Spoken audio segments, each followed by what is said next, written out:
আসসালামু আলাইকুম, আমি আলিফ রহমান ইমতিয়াজ, বাংলাদেশ অনূর্ধ্ব 17 দলের গোলকিপার। আমরা 13 তারিখ আসছি। এখানের ওয়েদার বাংলাদেশের ওয়েদার প্রায় একই। আমরা ওয়েদারের সাথে খাপ খাওয়াই নিয়েছি। আমরা গতকালকে আমাদের বিপক্ষ দুটো দলের সাথে ম্যাচ দেখেছি। কোচেরা আজকে সেই ইয়ে নিয়ে কাজ করছে। আমাদের প্রিপারেশন অনেক ভালো। কোচের নির্দেশনা অনুযায়ী আমরা মানে সেটা করার চেষ্টা করতেছি সবাই। গোলকিপার কোচ, অন্যান্য কোচ মানে কালকের ম্যাচের অনুযায়ী আমাদেরকে কাজ করাইছে। সকলে আমাদের জন্য দোয়া করবেন। ইনশাআল্লাহ আমরা যেই লক্ষ্য নিয়ে আসছি সেটা যেন সফল হয়ে এবার ফিরতে পারি। দোয়া করবেন। Gold's Gym across 30 plus countries with over 700 plus locations worldwide.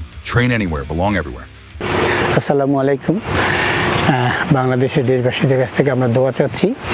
আগামী 28 তারিখ 18 তারিখে আমাদের খেলা, ফার্স্ট খেলা নেপালের সাথে।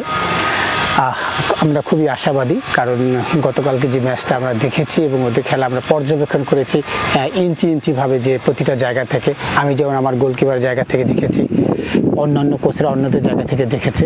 ইনশাল্লাহ ঠিক ওইগুলো নিয়ে আজকে কাজ করেছি এবং আমরা খুব আশাবাদী, যদি ইনশাল্লাহ আমাদের ছেলেরা যদি এই কাজগুলো করতে পারে ঠিক মতো, আমরা ইনশাল্লাহ ভালো রেজাল্ট করবো এবং দেশবাসীকে ভালো একটা কিছু উপহার দিতে পারবো। আর আপনাদের কাছে আমাদের একটা অনুরোধ থাকবে, সারা দেশবাসী আমাদের জন্য দোয়া করবেন, যেন আমরা প্রথম ম্যাচটা জিততে পারলে ইনশাল্লাহ আমাদের জন্য একটা ভালো একটা জায়গায় আমরা যেতে পারবো।